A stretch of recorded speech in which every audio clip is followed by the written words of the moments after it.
आज के वीडियो में हम डिस्कस करने वाले हैं हिंदी के टॉप 35 ऐसे क्वेश्चन आंसर जो कि सभी परीक्षाओं के लिए महत्वपूर्ण रहेंगे। आप लोग वीडियो को शुरू से अंत तक जरूर देखिएगा और 35 में से कितने क्वेश्चन का आंसर आप सही कर पा रहे हैं अपना स्कोर हमें कमेंट बॉक्स में ज़रूर बताइएगा। तो चलिए स्टार्ट करते हैं फर्स्ट क्वेश्चन से। इनमें से चोर का पर्यायवाची कौन है? बताइए चोर का पर्यायवाची कौन है? अगर आपको किसी भी क्वेश्चन का आंसर पता हो तो तुरंत हमें कमेंट बॉक्स में बताइएगा। तो इसका आंसर होगा मूषक। चोर का पर्यायवाची मूषक होगा। तो चलिए नेक्स्ट क्वेश्चन देखते हैं। कान कतरना मुहावरे का क्या अर्थ है? बताइए कान कतरना मुहावरे का क्या अर्थ है? बहुत चालाक होना। ऑप्शन बी राइट आंसर होगा। कान कतरने का मुहावरे का अर्थ है बहुत चालाक होना। झीना का विलोम क्या होगा? बताइए झीना का विलोम क्या होगा? गाढ़ा। झीना का विलोम गाढ़ा होगा। तो चलिए नेक्स्ट क्वेश्चन देखते हैं। जंगम का विलोम क्या होगा? बताइए जंगम का विलोम क्या होगा? स्थावर। जंगम का विलोम स्थावर होगा। छ वर्ण किसके योग से बनता है? बताइए इसका राइट आंसर क्या होगा? ऑप्शन डी क और श। क और श से छ बनता है। निम्नलिखित में कौन स्वर नहीं है? बताइए कौन स्वर नहीं है? इया। इया स्वर नहीं है। य र ल व किस वर्ग के व्यंजन हैं? बताइए किस वर्ग के व्यंजन हैं? Option C अंतस्थ। अंतस्थ व्यंजन के अंतर्गत य र ल व आते हैं। निम्नलिखित में से शुद्ध वर्तनी का चयन कीजिए। बताइए कुमुदनी का शुद्ध वर्तनी रूप क्या है? तो ऑप्शन ए राइट आंसर होगा। ऑप्शन ए कुमुदनी का शुद्ध वर्तनी रूप है। कोयले की दलाली में मुंह काला का क्या अर्थ है? बुरे काम से बुराई मिलना, यानी इसका मतलब होगा बुरे काम का बुरा नतीजा। कोयले की दलाली में मुंह काला करने का अर्थ है बुरे काम का बुरा नतीजा। शांति दूत में कौन सा समास है? बताइए कौन सा समास है? तत्पुरुष समास। शांति दूत में तत्पुरुष समास है। वीर या आल्हा किस जाति का छंद है? बताइए इसका राइट आंसर क्या होगा? मात्रिक छंद है। वीर या आल्हा मात्रिक छंद है। यह क्वेश्चन काफ़ी ज़्यादा इम्पॉर्टेंट है और कई बार एग्जाम में पूछा गया है। विभत्स रस का स्थायी भाव क्या है? बताइए इसका राइट आंसर क्या होगा? घृणा। विभत्स रस का स्थायी भाव घृणा है। यह भी क्वेश्चन काफ़ी ज़्यादा इम्पॉर्टेंट है।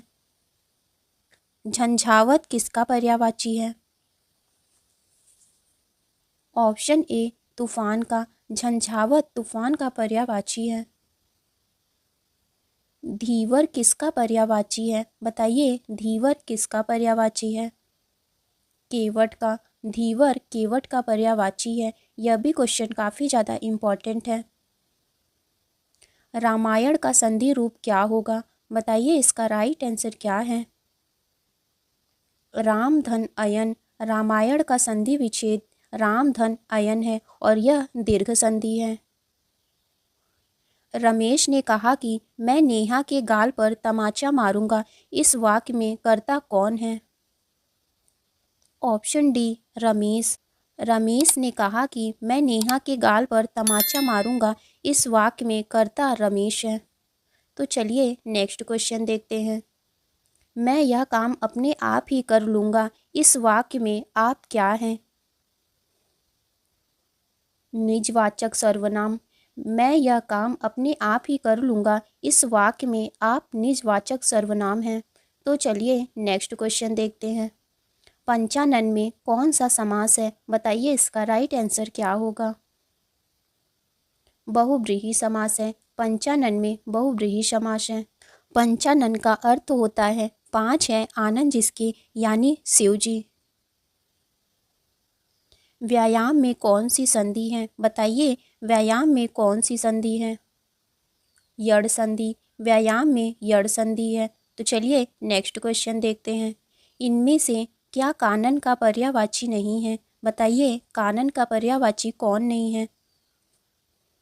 ऑप्शन डी राइट आंसर होगा। विपिन, अरण्य, जंगल ये तीनों कानन के पर्यायवाची हैं। उज्ज्वल का सही संधि रूप क्या होगा? बताइए इसका राइट आंसर क्या है? Option D उद्धंज्वल। उज्ज्वल का सही संधि रूप है उद्धंज्वल और यह व्यंजन संधि है। नौका शब्द का पर्यायवाची बताइए। बताइए नौका शब्द का पर्यायवाची क्या है? तरी। तरी नौका का पर्यायवाची है। इनमें से जो चतुर शब्द का समानार्थी नहीं है वह छांटिए। बताइए चतुर का समानार्थी कौन सा नहीं है? देवप्रिय। देवप्रिय चतुर का समानार्थी नहीं है, जबकि दक्ष, पट्टू, नागर ये तीनों चतुर के समानार्थी हैं। घर पर माँ है वाक्य में पर किस कारक की विभक्ति है? अधिकरण का। घर पर माँ है इस वाक्य में पर अधिकरण कारक की विभक्ति है। हिंदी भाषा में वह कौन सी ध्वनि है जो स्वतंत्र रूप से बोली या लिखी जाती है? ऑप्शन सी स्वर। हिंदी भाषा में स्वर ध्वनि है जो स्वतंत्र रूप से लिखी या बोली जाती है। हिंदी वर्णमाला में अंग और अह क्या है? अयोगवाह। हिंदी वर्णमाला में अंग और अह अयोगवाह है। यह भी क्वेश्चन काफ़ी ज़्यादा इम्पॉर्टेंट है। इनमें से कौन उच्छिष्ट व्यंजन है? ड़ और ढ। ड़ और ढ उच्छिष्ट व्यंजन है। कंठ ध्वनियाँ कौन सी हैं? बताइए कंठ ध्वनियाँ कौन सी हैं? ऑप्शन डी क, ख, ग, घ ये चारों कंठ ध्वनियाँ हैं। कौन सा सही रूप है? बताइए ऐतिहासिक का सही रूप क्या है? Option C. ऑप्शन सी ऐतिहासिक का सही रूप है। निम्न में से कौन सा शब्द तत्सम नहीं है? बताइए इसका राइट आंसर क्या होगा? आंसू। आंसू तत्सम नहीं है, जबकि दुग्ध, घृत, अतिन ये तीनों तत्सम हैं। विदेशी भाषा से आए हुए शब्दों को क्या कहते हैं? ऑप्शन डी आगत। विदेशी भाषा से आए हुए शब्दों को आगत कहते हैं। हल्दी शब्द का तत्सम क्या है? बताइए हल्दी शब्द का तत्सम क्या है? हरिद्रा। हरिद्रा हल्दी का तत्सम रूप है। यह भी क्वेश्चन काफ़ी ज़्यादा इम्पॉर्टेंट है। जीव का पर्यायवाची क्या है? बताइए जीव का पर्यायवाची क्या है? ऑप्शन बी रचना। रचना जीव का पर्यायवाची है। तो चलिए नेक्स्ट क्वेश्चन देखते हैं। निम्नलिखित में से सरस्वती का पर्यायवाची क्या है? बताइए सरस्वती का पर्यायवाची क्या है? गिरा। गिरा सरस्वती का पर्यायवाची शब्द है। पन्नग का समानार्थी शब्द क्या है? यह आपका टेस्ट क्वेश्चन रहेगा। इसका आंसर आपको कमेंट बॉक्स में बताना है। मैं आपको थोड़ा सा हिंट दे देती हूँ। पन्नग का अर्थ होता है सांप। तो आज की वीडियो आपकी यहीं तक थी। वीडियो अच्छी लगी हो तो लाइक करें, शेयर करें। अगर आप चैनल पर नए हैं तो चैनल को ज़रूर सब्सक्राइब करें।